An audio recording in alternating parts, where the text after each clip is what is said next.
Today on the Roundhouse, we are talking to a guy who saved a boxcar from scrap at the age of 15. All aboard!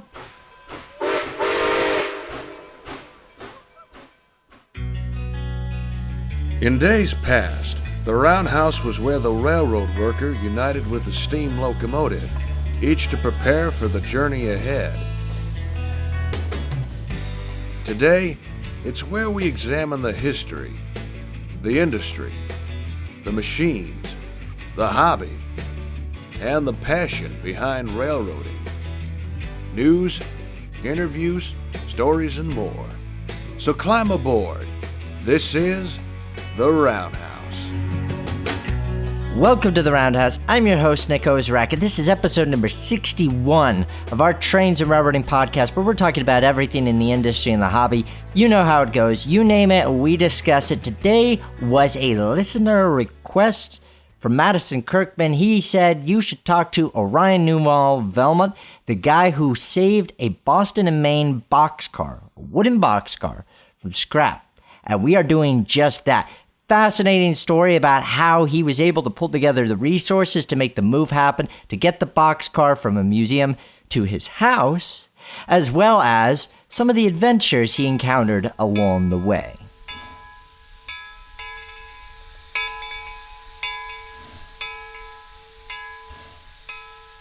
Our guest today is a 16-year-old who has purchased from a museum, transported to his home, a vintage Boston and Maine boxcar.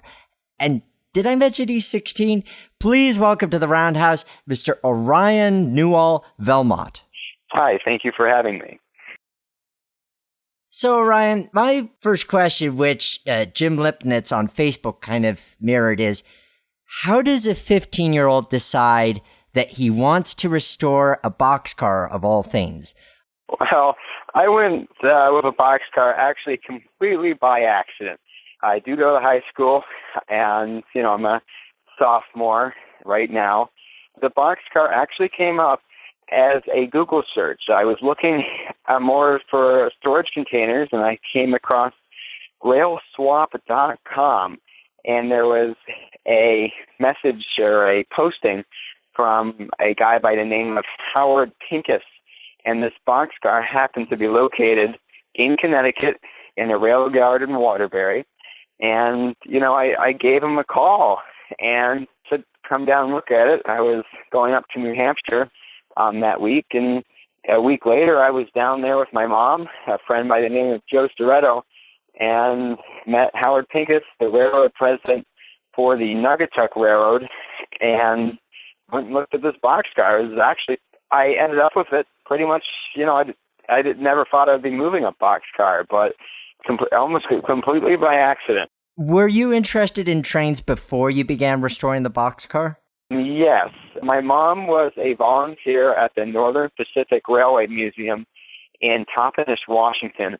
She actually drove their 100-tonner diesel locomotive. There's pictures of me with her when I was about 5 years old in the cab of that locomotive. Always been interested in trains. I take a lot of pictures. I have Lionel trains. I actually have a 7.25-inch scale caboose in my garage. I've always been into trains, but I never imagined I would be going to the 1-to-1 scale. Kendar asks, what made you pick that car? Was it the style of boxcar or the railroad? Is Boston and Maine your favorite railroad? Actually, I had not owned a single Boston, Maine thing before this boxcar. I'm from Washington State, so I tended to like the railroads out west, like Northern Pacific and the NSF and the Great Northern. I didn't really consider, I didn't really know what Boston, Maine was till I moved to New England about 7 years ago.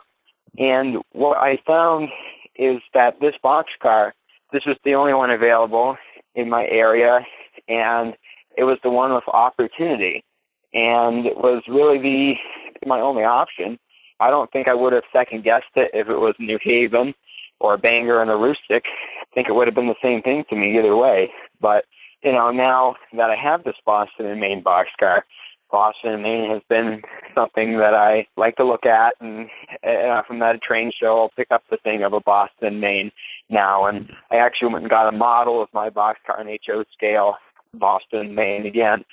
After the boxcar, I've kind of taken a liking to the Boston and Maine and learning a lot about the Boston and Maine history and the right way to restore this and the stories behind those boxcars. And definitely I'm taking a liking for the Boston, Maine, but I still like my Western railroads as well. You've been living in Connecticut for 5 years, and you decide that you need some structure for storage. You said that you weren't intending on a boxcar, and that came by chance. What was the goal of the storage space initially? When I moved to Connecticut 7 years now in June, I didn't really know where to go, actually. I mean, I moved into this new town, and everybody in school was probably thinking, oh, here's this geek that's in the trains, and, what else does he know? I didn't have an iPhone. I didn't have, I didn't feel like I fit in for his sixth, even seventh grade.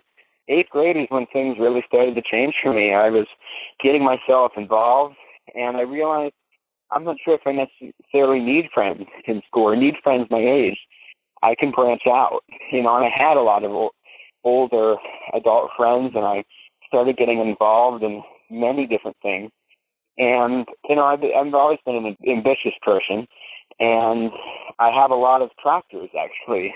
Ford garden tractors. I'm very specific. I own all the models they produced, or almost all, for between 1965 and 1972. And they're small, and the thing is, they were taking up the driveway, and they were sitting out there, and my parents were like, all right, you got to get these out of our yard. And I had already taken over the garage for my projects and stuff like that. And I said, oh, we'll put a shipping container in there. And I looked at the Harbor Freight, garages and stuff like that. Meanwhile, I threw them back in the field, and there's this area in our yard that doesn't have a tree growing on it, but I found a slope and it's full of, berry bushes and thicker bushes and weeds. And I just happened to be thinking, I thought of a train caboose first. I looked at the Danbury Rail Museum. I knew they had one for sale, not really knowing what I was getting myself into. And then I just Googled boxcar for sale, and this poor decrepit boxcar sitting down in the train yard in Waterbury came up, originally asking $1,500, and gave Howard Pincus a call, and one thing led to another. It was kind of interesting. It was a complete, it needed a purpose, and the purpose is being used. I want to build a ramp, but this isn't going to be here forever. I do want to put it on display somewhere else other than my backyard, but I want to make it clear to people that I'm using it for storage now, but what else are you supposed to use a big, essentially empty shipping container for? And I want to make people aware that, yes, I'm using it for storage at the moment, but it is going to have a much brighter future than just storage in my backyard. Describe the car and its history. The car was built by the American Standard Steel Car Company. I believe it was completed in 1930. However, the trucks themselves, which are the original and still have Boston and Maine cast in them arch bar trucks, they're from 1929. So this leads me to believe that it was completed in early 1930, and it was wood-sided, I believe, with yellow pine, and essentially ran all over the Boston Maine system until it was sold to the Norton Company at an unknown date or year, and it was painted yellow and used at the Norton Company because I believe that the reason is they used boxcars is because they didn't have to pay for rail cars or tax on them. However, if they built the building, they would have had to pay tax. So they ended up with all these Boston and Maine boxcars all over the place. That's when the other side door was lost, I believe, was at the Norton Company. And after the Norton Company, these were pretty worn out at that point. The Railroad Museum of New England, which was located on the Valley Railroad out of Old Saybrook at the time, ended up with, I think, 3 or 4. I can't remember the exact number of them. And I know they had 3. for sure. And they were brought down Providence and Worcester to Old Saybrook. And mine, I think, was one of the only ones that didn't get a full restoration. Basically, they sanded the tank down and threw a coat of paint on it and patched a couple of holes in the roof, and that was it. And the other ones got stripped down to the bare frame and got completely resided with new wood. Then, after it lived there for a while, the Railroad Museum of New England had to move to a new location, and that's when they got the Naugatuck Railroad, 19.8-mile line between Waterbury and Torrington, Connecticut. And then it was trucked over there, where it was used as storage and an indoor sandblasting chamber. And then it was pretty much just left in Chase Yard and Waterbury until I came along. They needed track space, and, it was getting threatened to be scrapped very soon. And I don't think if I came along, I don't know where that car would be now. So you come along, and the museum is, let's say it's these older guys, and they've listed the boxcar, and they're probably expecting some person in their 30s or 40s contacting them about possibly buying it and moving it. What is their first reaction when that person is you, and when they find out that you're only 15 at the time? When I first called them, I think Howard Pincus was actually in a locomotive at the time. And first thing I said is, "Hi, my name is Ryan. I'm calling about the boxcar you have for sale." He goes, "What boxcar are you talking about?" I'm like, "Oh, they got more than one?" And I said, "The outside race, Boston and Maine." And he's like, "Huh?" I said, "On a rail swap?" He goes, "Oh, yeah." He goes, I'm busy at the moment. Can you call me back?" And I called him back, and, we talked about it, and never told him how old I was, and said I was going to come down with a couple of people when I went down to look at it. He basically said, "Come down and look at it. We'll arrange a deal." And he said, "As far as I'm concerned, as you get it out of here by the end of October, you can have it for $1. Right? I hopped out. So we drove down to Waterbury about a week and a half, 2 weeks later. This is at the end of August. At a Waterbury, I just met him at the gate in Waterbury to this train yard. And my mom hops out of the car. My friend, Joe Soretto, and he's in his 70s, hops out of the car. And I hop out of the car. We get in line. He looks at us. He goes, "Which one is Orion?" And they point to me. And I think he was very surprised. Haven't really asked him about that moment. But, he was kind of like, "Oh, okay then," like very, he didn't say, "Oh, get the hell out," He was very, very welcoming. Took me down and, had me look at it and measured everything. And he asked me, "Do you think you can pull this off?" And I looked at my friend Joe, and I looked at my mom, and we discussed it after measuring it. And we said yes. And he said, "Here's my business card." He told me what I needed to do for track. And we exchanged contact information and essentially went out and we left. And I called him back a week later and said I needed some rail and ties. He realized I was very serious and very willing to help out for this project. Actually, as I'm sure we'll get into the fundraising part, he donated, I believe, $200 to the project on top of everything he did for me down there. This project really couldn't have been done without Howard Pincus and his loving for trains and his belief in me that I could get it done. When you made that decision, you knew you were going to go ahead and go with this, and you had the support of your friends and your family. What were the steps to get it moved? Well, this is Gary O. I was on the radio, and he said this: "Who do you call to move a boxcar?"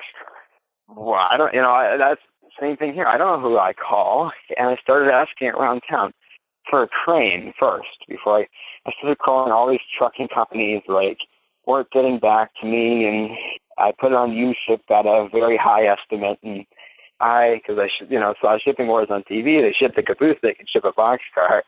Was my first idea. I called a guy by the name of Scott from Woodstock. He had a crane. And I said, "Can you come over and see if you can lift this and put it into the spot that I'm looking at. He goes, how heavy is it? I said, 44,000 pounds.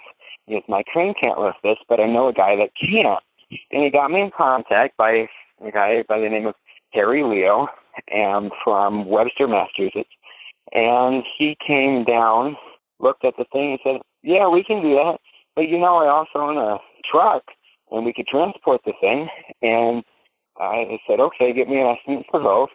So he cut me a deal for the trucking, $2,000, and $1,500 for the unloading of the crane. And as later in the interview I'll explain this, that it didn't end up getting transported by him, but it ended up getting unloaded because of problems that we faced that morning of moving the car. The way in which I was introduced to your whole campaign is when there was a little bit of a media frenzy over the excitement that here you are, this 15-year-old kid, and you're getting this boxcar, and Howard was interviewed, and you were interviewed, your family and all that. So how did that fit into the framework of the logistical challenges, and what was that like? Well, the media attention, I was really trying to think, I need donations. I met up, Madison Kirkman, the guy that has the McKean car in his backyard, contacted me and helped me create a Facebook page, really amp up the GoFundMe page, got me into all these other groups that I could share it to. And because really I was on my own until, he contacted me, and he was a big help. I really can't thank him enough. He did designs of the boxcar on the computer. He was very willing to help. After he got in contact, I told my school about it. I said, look, I'm moving this boxcar. And I got the Crossings Restaurant and Brew Pub. We did a fundraiser there. And, next thing I know, I'm on the radio doing an interview, a live interview in the morning at about 6:30. Oh, this kid, from Woodstock, moving this boxcar. So the Woodstock Academy said, we are going to film this, right? We are going to drive down to Waterbury, and we are going to film you doing this project.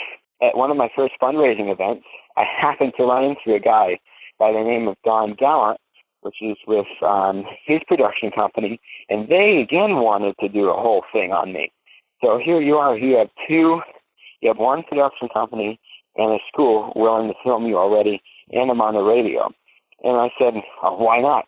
I called WFSB, Channel 3 News. I called NBC, and I called Fox. I called the Hartford Courant. I called the Norwich Bulletin. I started calling all these people and sending them links and pictures, and, they couldn't believe this. So in Waterbury, the Hartford Courant showed up at 9 o'clock. Then came WFSB. Then came Fox News. And then the WFSB broadcast was shared all over. It was shared to Virginia. I believe it was up in Michigan somewhere. And then on top of that, the newspaper article was copied in many different sources, published in many different train publications. And pretty soon I was on the Providence and Worcester Two River Steam Special, and the whole observation car pretty much knew who I was. I think the media attention, I in a way, I created it in the way I did. If I hadn't made those phone calls, no, I probably wouldn't have been on TV. Was the point of this project being on TV? No, it was to save a piece of history. But what I want to do is I want to show people in my state, all over the country, that anything is possible if you put your mind to it. And one of my quotes is, if you have the chance to do something amazing, never pass up the opportunity. I really hope people can think, oh, wow, this 15-year-old kid did this. I can do it too. Unfortunately, we're seeing generations now staying at home on the Xbox or being, quote, normal or just playing a sport. And this is my sport. I go out and move train cars, and I'm very proud of saying that. To say I've saved a piece of local New England history. And the media attention helped. I think it continued not just only to help me, but other people like me. And I'm really hoping I've inspired some people. And I've really inspired a fundraiser in Michigan to move a boxcar, a refrigerated boxcar. And I got a message on Facebook. They tagged me in it. They go, Orion Newall-Veillemot, you were the inspiration. And no, truly, you were the inspiration. That really put a smile on my face, and I went on there and donated $25 and got a T-shirt because I was so happy. I'm sure the project might have gone along without me, but I was happy that I had inspired somebody else to start a fundraiser for this boxcar, and they did quite well. Last I know, they were jacking the boxcar up and dragging the trucks out from underneath it. I just felt good that I had somehow contributed to saving another piece of equipment over 1,000 miles away from me. Wow. That is a lot going on there. So I want to take that and I want to break it down into some pieces, because the first thing that stood out to me there was the fact that when your school understood what you were embarking on, that they were supportive of that. I think a lot of people who are younger, who are in high school, sometimes view what they're doing in high school as competition, time-wise, energy-wise, or just not connected to their rail fanning identity.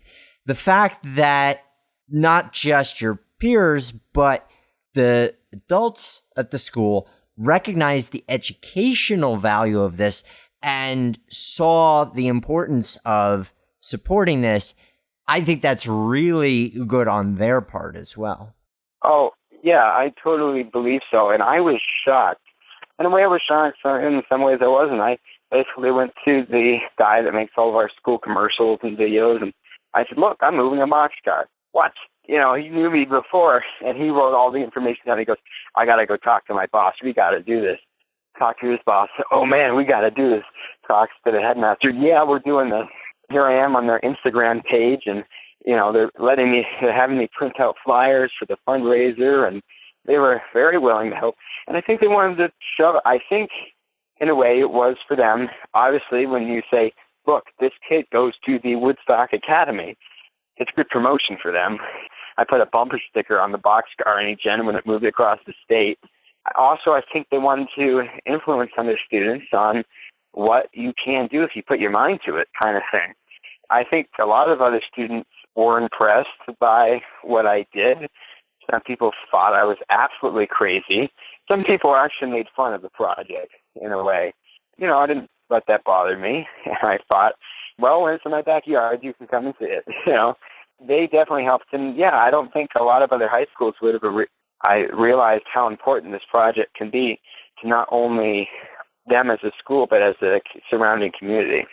I think it sets a good precedent. Having this as an example of a high school supporting one of their students in a project of this caliber and nature helps other similar people in your position who want to embark on something big. Maybe they not rail related, maybe they want to build something or they want to do X, but that feeling that they can go and have that support and be able to say, look, this kid in Connecticut was able to do it and have his school support him, I should too. That always helps these things out. Having the precedent for whatever you're trying to do paves the road, makes it a lot easier for other cars to follow. Yes, and I definitely think I had an influence. And one of the things I was, Madison Kirkman out in California, I don't really know how much support he got for moving his from Alaska. I moved mine across the state, not all the way down to California on a barge and a flatbed truck. I don't think he got enough promotion as he should have. And I think if he did, that would have had a huge influence where he lives. This had a huge influence where I live. And I hope I can spread this positive energy and my spirit and ambition with people all over the country and spread this positive message that say, look, when you put your mind to something, you can do it. And I want to make that, I really hope people realize that, because otherwise people just sit at home and play the Xbox or be normal. These pieces of history are going to start disappearing. And they already have started disappearing, and we can't let any more of them disappear. On Facebook, Ben Carroll asked, what does it take to obtain something like this, and how does the process work? Now, we already covered obtaining the car. We started talking about the process of contacting trucking and rigging companies and getting it moved and lifted on and off the truck. How did it proceed from there? What were some of the other speed bumps that needed to be overcome? in terms of making the move happen? Well, there was a huge speed bump, probably as high as Mount Everest in my world. There's minor speed bumps about getting things organized in Waterbury and who was going to be there at the time to arrange for the train car and arranging the crane. But other than that, I had a lot of, as soon as everybody found out about this, Bob Everheim, can't thank him enough, and Quick Pick Crane Service in Connecticut, and they were very willing to help. Anyways, the large speed bump was I get a phone call as I'm driving over to a friend's house to go pick up the trailer for one of the wheelbases, and we're going to meet up.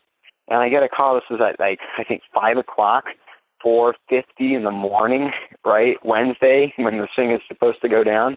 He goes, "This is Harry Leo. Orion, this isn't good." I'm like, "What?" He goes, "I don't know. I really have to tell you, my truck just sucked the valve on the mass pipe when I was carrying the empty trailer down the Waterbury. I am stuck," right? And I thought, oh no, I'm like, well, get another driver, I'm going to do my best, but no guarantee. And so we decided, at that point, do we decide to cancel or not? We go down, just start driving down the Waterbury. It's about a 2-hour drive with these trailers, and the whole time it's in the back of my mind. I called people that I originally called for the Boxcar. I said, "Do you know anybody that has a truck?" And it's a special trailer for this that they had to go pick up from the crane yard where he got dropped off of the tow truck. And, we're talking about it, and he goes, "Here, call this guy named Jared at Goldstein Scrap." I called him, no answer. And at that point, I really didn't know what to do. And I thought if I really had to, Quick Pick Crane probably could have worked something out. As I'm entering the top hill of Waterbury, I got a phone call from Bob Everheim and explained the situation. He goes, "All right, we'll make it work. I already called the crane guy. We're going to make adjustments." And very willing to work with me. And Howard Pincus called me and said, I don't know, maybe we should cancel."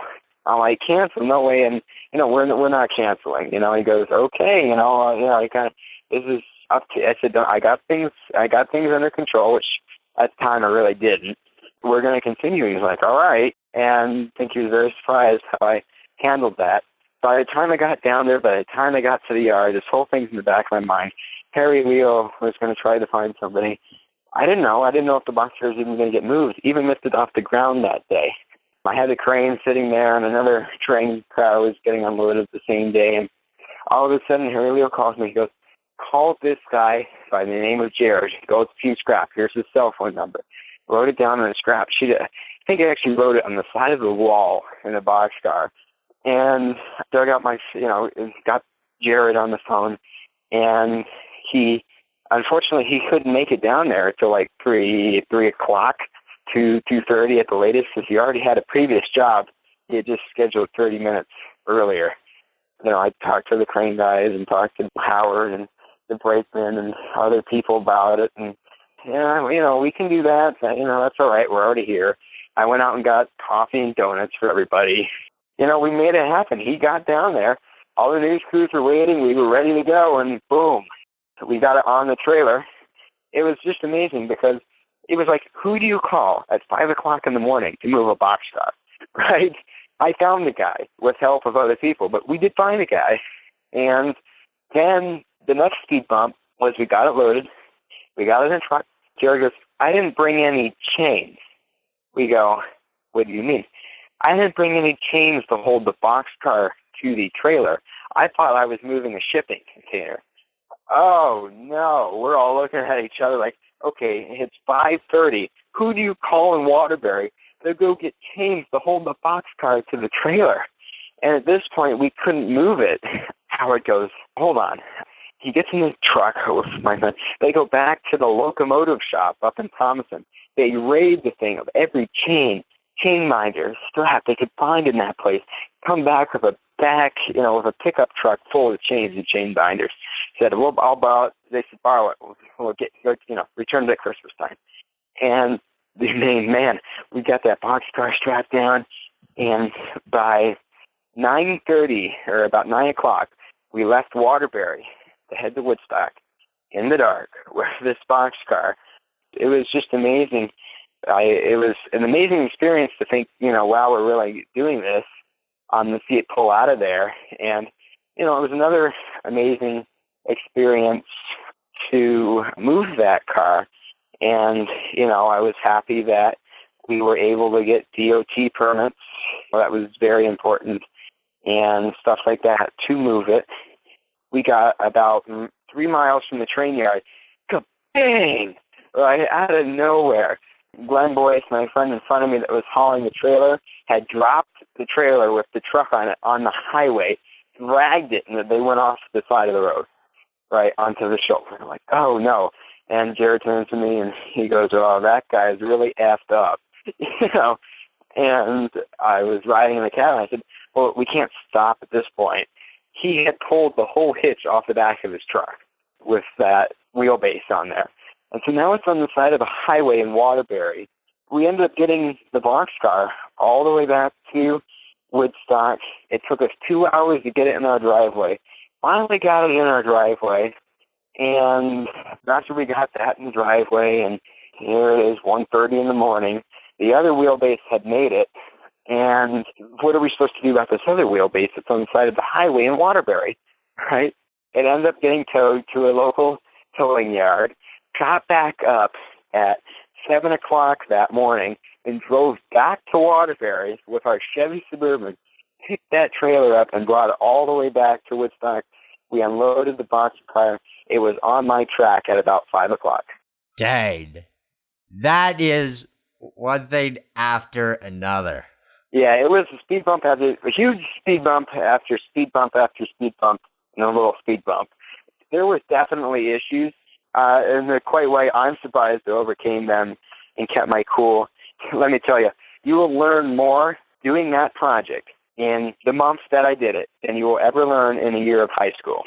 Well, you certainly learn a lot, especially when you're part of a major move like that has one issue after another, and having to overcome those obstacles and have a good team that can connect person to person to make these things happen.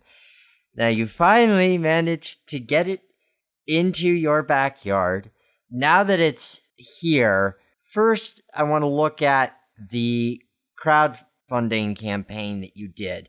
You set out with the goal of raising $3,500, and as I understand, that was for the transportation costs.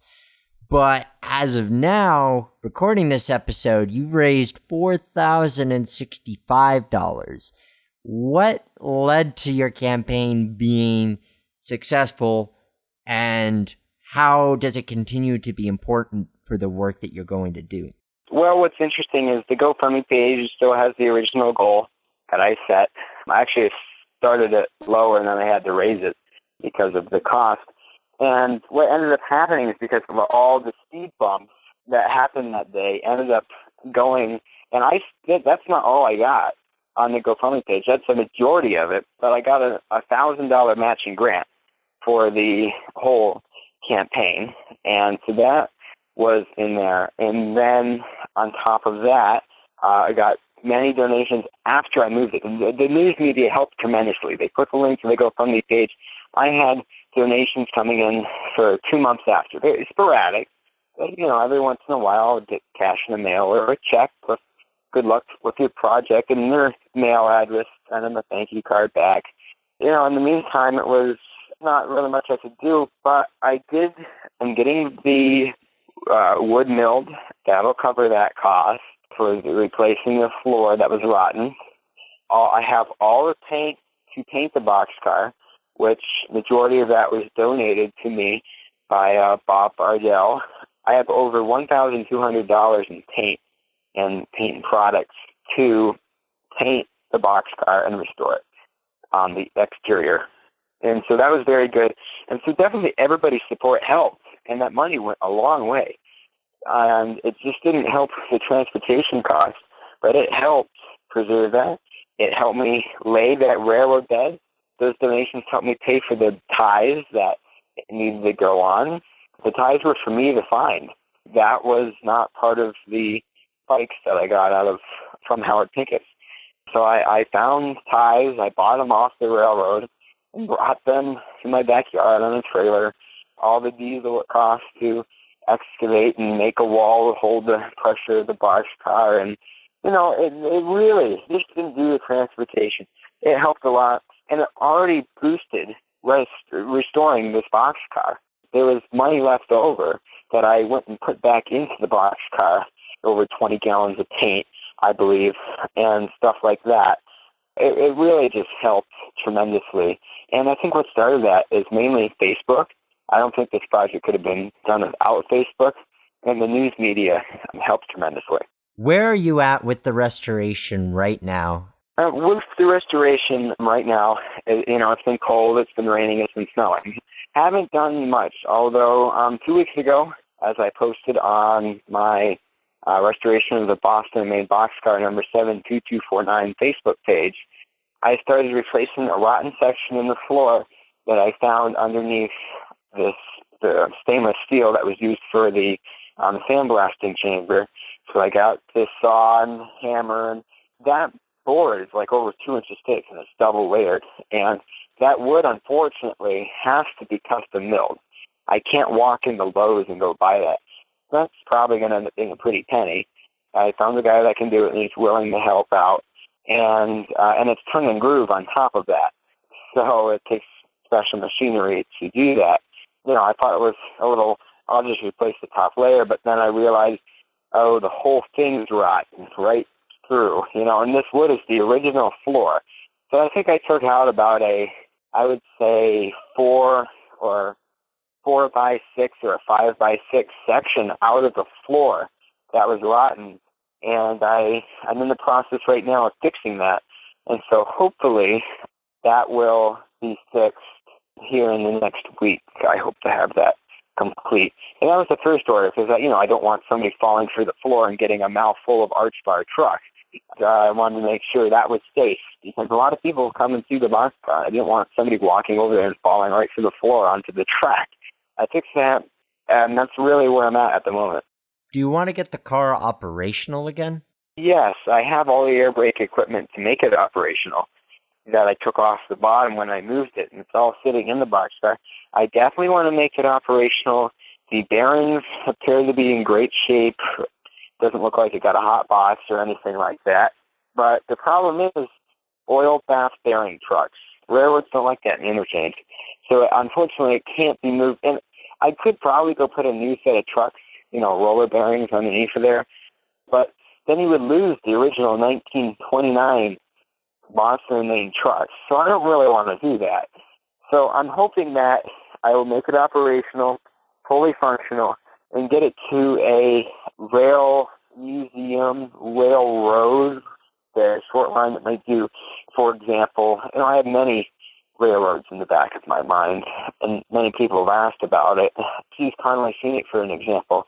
They have the Boston and steam locomotive, and they do photo shoots with stage freight runs. But I don't want it to go to a place where it's never going to be used and it's just going to sit there in a rail yard. So definitely want to make it operational again. Chase Spadavicia asks, where is the boxcar going after restoration? You mentioned Conway Scenic.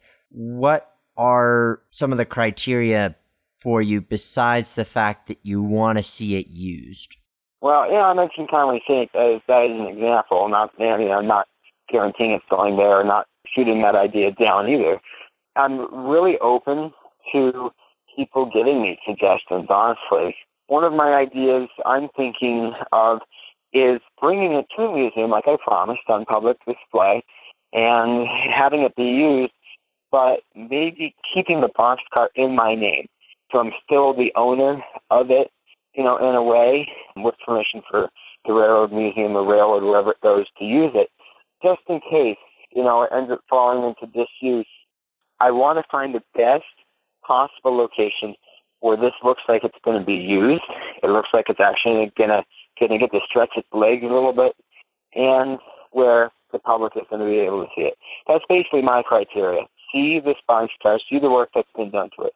Think about how many people, how many hobos have rode in this. This is a piece of American history. See it where it's not just going to sit there on the siding forever. Actually go out on the railroad and run. It's great that you're recognizing the value of this as a freight car as well. The glamour projects in preservation, number one is steam. People go nuts over steam. They always go nuts over steam, and that's great.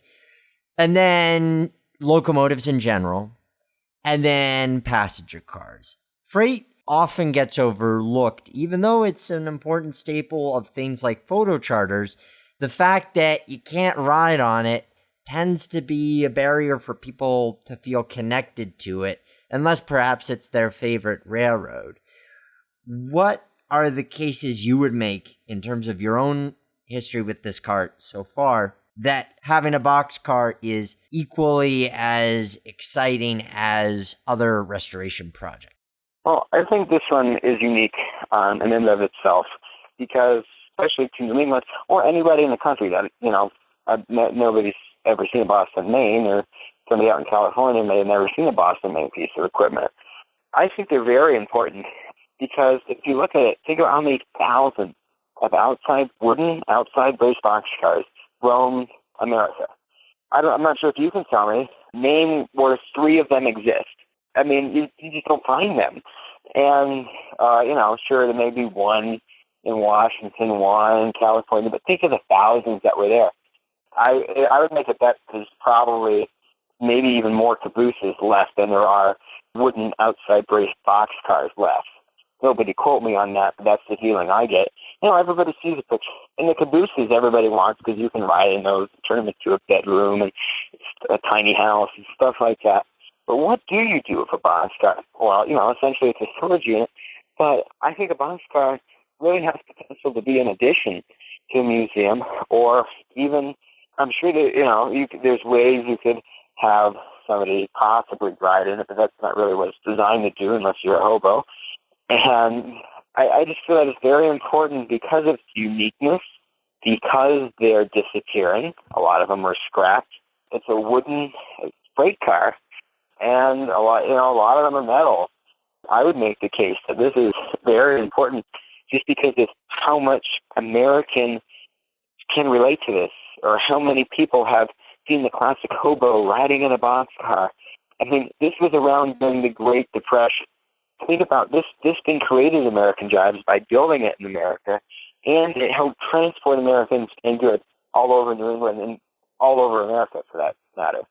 I do think it's very important, and you can definitely learn a lot about these cars.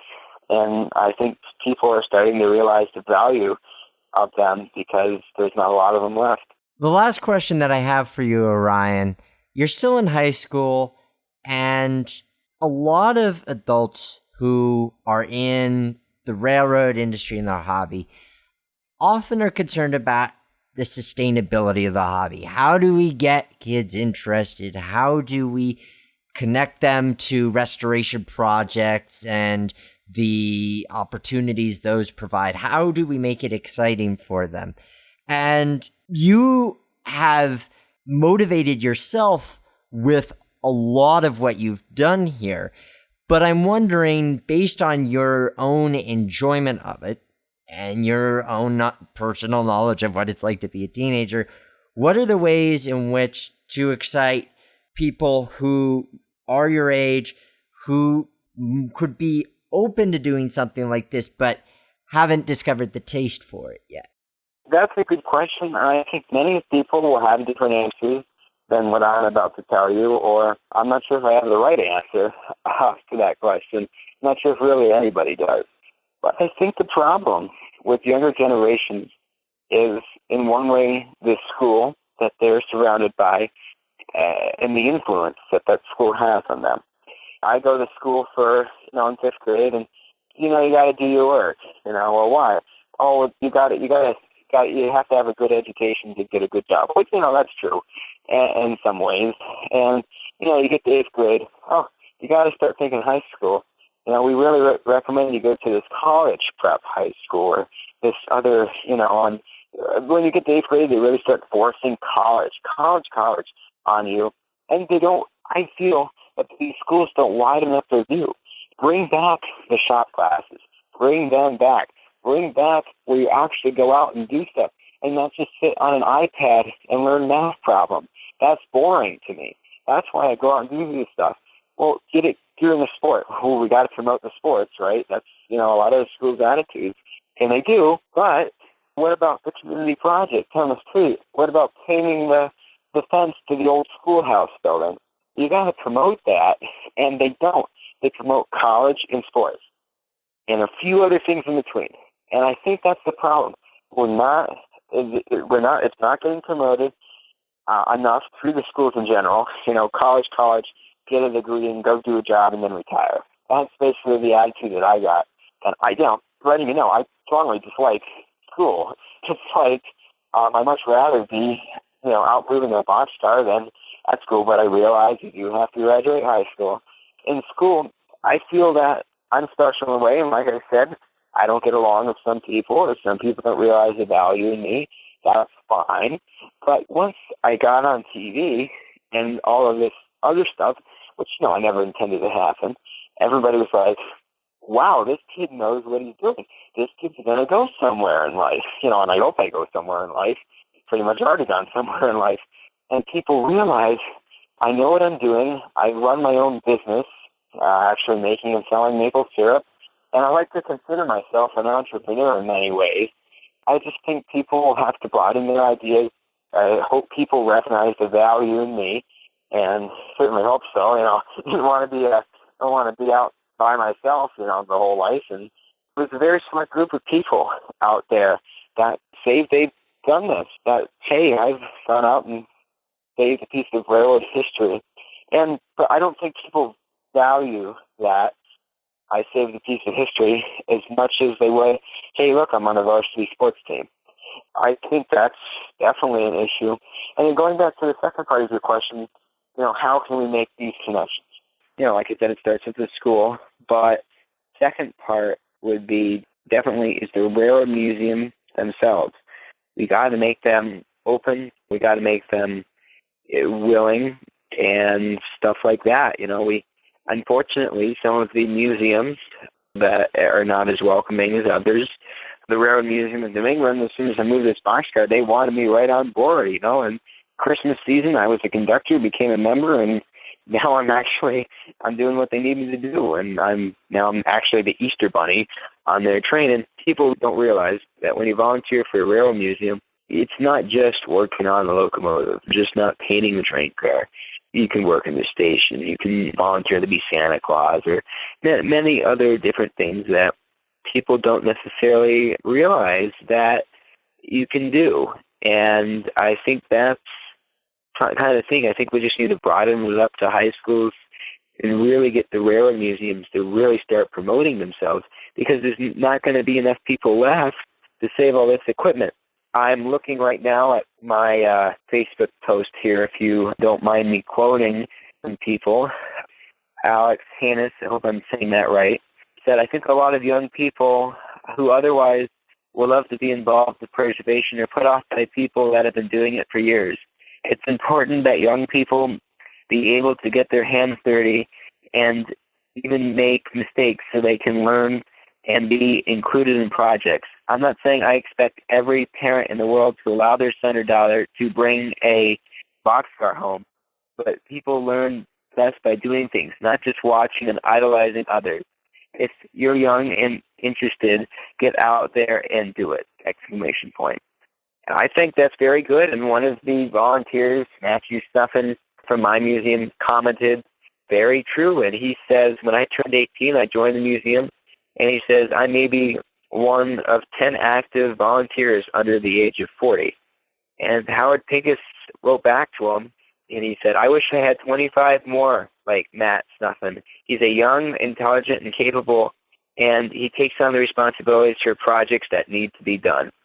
And there's a lot of potential in young people, and people need to realize that. And I think they need to realize there is a museum willing to take them in, and there's definitely an opportunity waiting for them. They just have to make the move and go in there and say, I want to be a member. Sounds like a good plan, and it's good to see where that is working, and good to highlight the opportunities that museums have, because the fact that you are getting to be Santa and the Easter Bunny, that matters, because then they're able to host these events, which are huge family draws, and bringing in the non-rail fan crowd is essential for these tourist lines and rail museums. So it's very good that you're part of that, as well as your own personal hands-on projects. Orion, thank you so much for joining us here on the Roundhouse and sharing your story. I can't wait to see how the car progresses through the summer of 2017, and hopefully get to photograph it behind a steam locomotive on a photo charter someday. Well, thank you very much for having me, and I really want to leave on the message that if you have the chance to do something amazing, never pass up the opportunity. So definitely thank you for having me, and I hope this inspires other young people to get out in the world and do things. Absolutely. Thank you so much. Thank you very much. And now, the question of the day. Recently at the Roundhouse, we were talking to John Llewellyn, who was the chief designer for the Great Train Story model railroad exhibit at the Museum of Science and Industry in Chicago. Massive display, complete with a Boeing 727 hanging overhead. And that led to the question of what is the largest model railroad you've ever seen? Few responses to share here. First from Kevin Breen. I would have to say that nothing beats a trip to Miniature Wunderland in Hamburg, Germany. It is amazing. Agreed, Kevin. By what I understand, one of the literally largest model railroads in the world. This from Sam Botello. The most detailed I've seen would be the Slim Gauge Guild, which is HON3 and ON3 narrow gauge model railroads in Pasadena, California.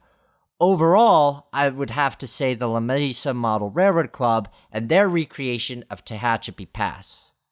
Last from Jack Demnian, Entertainment Junction between Cincinnati and Dayton, a massive indoor G-gauge layout that takes almost 2 hours to go through the first time. It covers all eras in railroading from antebellum to modern times. A definite must-see if you're in that area. Good suggestion, Jack, and I'm not too far from that area, so I might have to check that out. All very interesting model railroad displays. Your question of the day for this episode is, what is your favorite freight car? Let me know on the roundhousepodcast.com, links to social media there. And don't forget, guys, we are on Patreon, and we are doing great so far. And those of you who have contributed, I appreciate that. Even if you could just sign up for $1 a month to help support and grow the show, it means so much. Head over to patreon.com/theroundhouse. Thank you guys for listening. And remember that the Roundhouse is our house.